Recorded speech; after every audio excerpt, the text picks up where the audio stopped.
इस अनुग्रहित दिन के लिए प्रभु को धन्यवाद देते हुए आप सभी का वचन की सेवा में स्वागत करते हैं। आज हम वचन के जिस भाग से मनन करने जा रहे हैं वो है होशे उसका दूसरा अध्याय 20वां और 21वां वाक्य। यह सच्चाई के साथ की जाएगी और तू यहोवा को जान लेगी।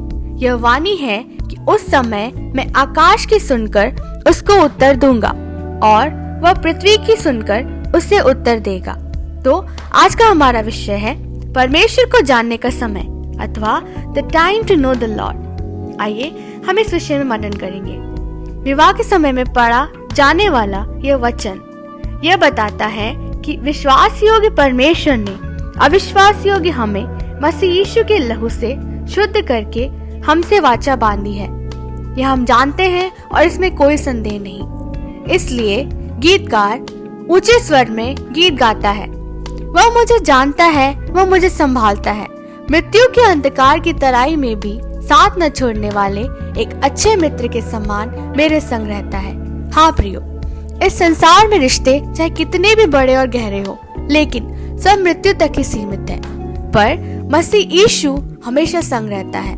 संगीतकार इस प्रकार कहता है, परमेश्वर मेरा सामर्थ और मेरा बल है, मुसीबत में मेरा गढ़ है। परमेश्वर ने हमसे एक कभी न टूटने वाले और कभी न बिछड़ने वाले एक वाचा की स्थापना की है और उसकी महत्वता यह है कि परमेश्वर हमें जानता है। परमेश्वर मेरा सहायक और मेरा साथी है। लेकिन आज के चिंतन का विषय है कि हमें जानने वाले परमेश्वर को हम कितना जानते हैं। होशे भविष्यवक्ता के द्वारा परमेश्वर यह स्पष्ट कर रहा है कि जब तुम मुझे जानोगे तब मैं तुम्हें उत्तर दूंगा।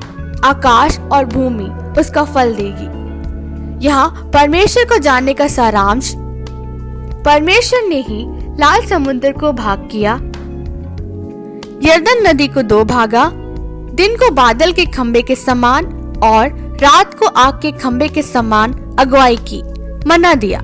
ये सब बातें हम जानते हैं परमेश्वर ने किया है, परंतु परमेश्वर को नजदीक से जानना है, उनको अनुभव कर जानना है। उदाहरण के लिए इस्राएलियों को परमेश्वर ने चट्टान से पानी पिलाया। प्रेरित पौलुस कलीसिया से इस प्रकार कहता है कि वह चट्टान मसीह यीशु थे।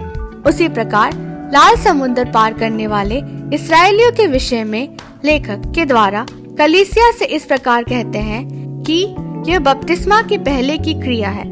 1 कुरिन्थियों 10वें अध्याय के 1 से 4 तक के वाक्यों में इस प्रकार लिखा है, हे भाइयों, मैं नहीं चाहता कि तुम इस बात से अनजान रहो कि हमारे सब बाप दादे बादल के नीचे थे और सबके सब समुद्र के बीच से पार हो गए और सब ने बादल में और समुद्र में मूसा का बपतिस्मा लिया और सब ने एक ही आत्मिक भोजन किया और सब ने एक ही जल पिया, क्योंकि मैं उस आखिरी चट्टान से पीता था जो उनके साथ साथ चलती थी और वह चट्टान मसीह था। सरल भाषा में बोलूं तो परमेश्वर को जानने का अर्थ इस्राएलियों को अद्भुत रीति से चलाया ये कहानी के रूप में पढ़ना नहीं है। परमेश्वर को जानने वाले यह कहेंगे कि जिस प्रकार इस्राएली बादल और समुद्र से चले, उसी प्रकार मैं भी पवित्र आत्मा और जल से बपतिस्मा लूंगा। उन्होंने इस चट्टान का पीछा किया, वह चट्टान मसीह यीशु था। इसलिए मैं भी उस मसीह यीशु का पीछा करूंगा। इसलिए परमेश्वर को जानकर परमेश्वर के साथ एक व्यक्तिगत संबंध बनाने के लिए हम अपने आप को समर्पित करें। समस्याओं से हारे बिना परिस्थितियों को बदलने की सामर्थ्य रखने वाले परमेश्वर के वचन का प्रकाश पाकर आगे बढ़ने में परमेश्वर हमारी सहायता करे। नवंबर 18 परमेश्वर के सम्मुख बुलाए गए हगाई इंटरनेशनल नामक संस्थान के स्थापक डॉक्टर जॉन एडमंड हगाई परमेश्वर को गहराई से जानने वाले एक भक्त थे। इसलिए वह यह कह पाए, it's doomed to fail unless God be in it, अर्थात सब असफल है जब तक परमेश्वर ना हो। उन्होंने अपने जीवन से यह दिखाया कि असंभव भी संभव है। इसलिए 189 राज्यों में 1,20,000 से अधिक लोगों को वचन की सेवकाई के लिए प्रशिक्षित किया। अनुग्रहित दिन में किसी को प्राप्त न हुए वचन के खुलासे से परमेश्वर से प्राप्त करने पाए। परमेश्वर को नजदीक से जाने, पूरी सच्चाई से परमेश्वर को जानने का एक दिन परमेश्वर हमें देने पाए। अनुग्रहित वचन से परमेश्वर आपको बहुतायत से आशीष दे और सुरक्षित रखे। जय मसीह की।